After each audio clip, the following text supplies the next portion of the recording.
오늘 들려줄 무서운 이야기는 대학교 다닐 때 고시원에서 겪은 이야기인데 편의를 위해서 1인칭 시점으로 이야기 들려줄게. 2010년 당시 20살이던 나는 대학에 다니고 있었는데 집에서 통학하려면 대략 2시간 조금 안 되는 시간이 걸렸거든. 왕복 4시간이라는 시간은 생각보다 내 하루에 많은 비중을 차지하더라고. 게다가 여자친구랑 만나다 보면 금세 지하철이 끊기는 일이 태반이라 결국 상경에서 살기로 했지.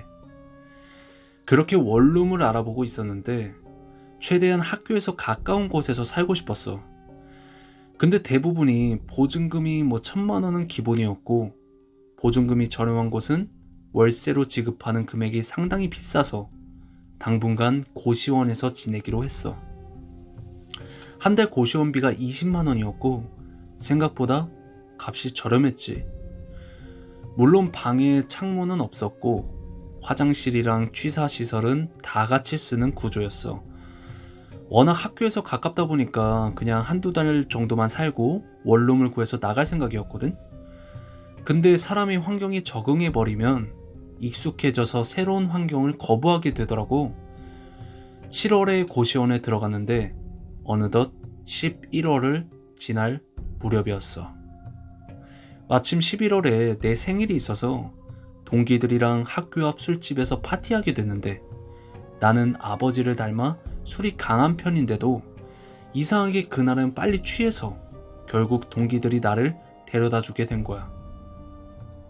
나는 취기를 없앤답시고 동기들이랑 학교 광장 동상에 올라가는 등 미친 짓을 하다가 동기들을 먼저 보내고 비틀거리면서 고시원으로 걸어가고 있었어. 고시원은 동산 뒤에 있었는데 그곳은 건물로 둘러싸여 있었고 가로등도 하나밖에 없어서 11시 정도만 돼도 인적이 상당히 줄어들고 나름 음산한 분위기를 내뿜는 곳이었거든. 겨우 골목 앞까지 와서 이제 다 왔다 라고 생각하면서 고시원 쪽으로 향하는데 가로등에 어떤 여자가 머리를 툭툭 박고 있는 거야. 마치 왕복 운동을 하는 듯이. 나는 저 여자도 술 취해서 맛이 갔구나 생각하고 혼자 중얼대면서 고시원에 들어가려고 했어. 근데 갑자기 머리카락이 쭈뼛 서는 느낌이 들더니 뒤에서 너무 춥다 하고 속삭이는 소리가 들리는 거야. 남자도 여자도 아닌 마치 기계로 조합해낸 것 같은 소리 같았어. 흔히 공포영화나 그런 곳에서 나올 법한 목소리였거든. 상당히 거슬리는 기분 나쁜 톤이었어. 근데 취기 때문에 그리고 피곤하기도 해서 나는 뒤도 돌아보지 않고 한마디 던졌지. 집 가서 발 닦고 자면 되지 왜 저래. 그리고는 고시원으로 올라갔어. 1층은 사무실 같은 곳이고 2층은 총무실이랑 여자 숙소가 있었고 내가 사는 곳은 3층이었는데 4층은 원룸 비슷한 형태였어. 고시원은 밤이 되면 모든 층에 불을 꺼놓기 때문에 가끔 맨정신에 올라가면 소름이 끼칠 때가 있었거든. 그렇게 1층, 2층, 3층 올라가는데 뭔가 느낌이 이상해서 뒤를 돌아보니까 그 술 취했던 여자가 내 바로 뒤에 있는 거야. 순간 술이 확 깼지. 뭐야? 하고 입이 저절로 움직이더라고. 그 전봇대에 머리를 박아대던 여자가 나를 쫓아왔던 거야.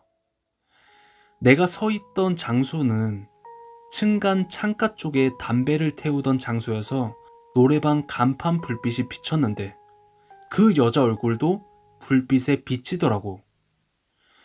보통 시선이 다리부터 올라가서 얼굴로 향하는데 이상하게 그 여자의 얼굴부터 보게 된 거야. 턱, 입, 코, 눈. 눈? 눈 주위가 새까맣길래 처음에는 선글라스를 낀 줄 알았는데 다시 살펴보니까 눈이 없더라고. 3층 현관에서는 신발을 슬리퍼 같은 걸로 갈아 신어야 하는데 나는 너무 놀라서 그대로 내 방으로 죽어라 달려가서 단숨에 문을 따고 들어가서 문을 잠갔어. 방으로 들어오니까 고시원 특유의 따뜻한 보일러 때문에 방 안은 찜질방처럼 따뜻하더라고. 덕분에 나는 논리적인 생각을 할 겨를도 없이 긴장이 풀려 그냥 자고 말았지. 이유는 모르겠는데 그 여자가 더 안 올 거라는 안도감도 있었어. 그러다 보니까 잠깐 잠이 들다가 너무 더워서 눈을 떴고 시계를 보니까 한 새벽 3시 정도가 됐더라고. 그리고 더워서 문을 좀 열었지. 그 방은 문을 열면 왼쪽에 1인용 침대가 있고 정면에는 책상이 있고 침대 맞은편에는 옷장이 있었어. 상당히 좁은 방이고 방에 창문이 없어서 환기하려면 문을 열어야 했거든. 그래서 나는 문을 살짝 열어두고 다시 잠자리에 들려고 눈을 감았지. 그런데 기척이라고 해야 하나? 눈을 감고 있어도 물체가 지나가면 보이지 않아도 뭔가 지나갔다는 것을 알 수 있잖아.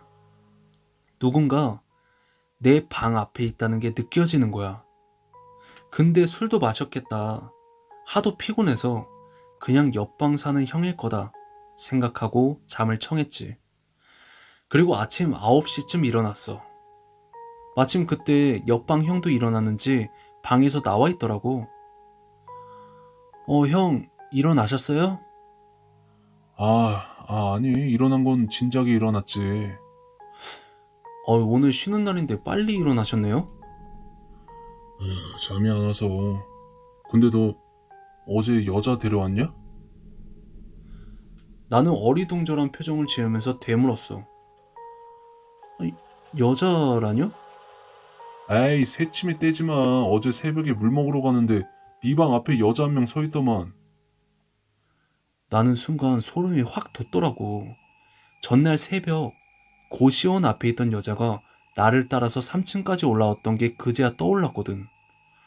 자다가 문을 열어두었고 문 앞에 누군가 서 있었다는 건 생각나는데 그 주인공이 옆방 형이 아닌 그 눈알 없던 여자일 줄은 꿈에도 몰랐던 거야.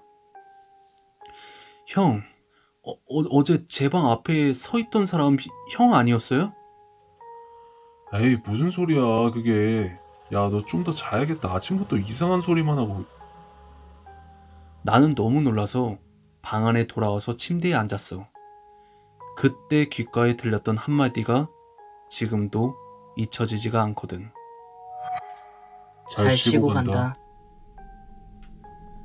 여자도 남자도 아닌 그런 중성적인 귀괴한 목소리. 전날 새벽에 봤던 건 그리고 밤새 내가 느낀 인기척은 그저 술김에 본 환상이 아니었던 것 같아. 과연 그 여자는 누구였을까? 오늘 이야기는 여기까지야. 귀신을 보면 그냥 무시하고 지나가는 게 제일 좋은 선택인 것 같아. 괜히 말을 걸거나 욕을 뱉으면 따라올 수도 있으니까. 나도 꿈속에서 이제 무서운 꿈 꾸면 앞으로 귀신이랑 싸우지 말아야겠어.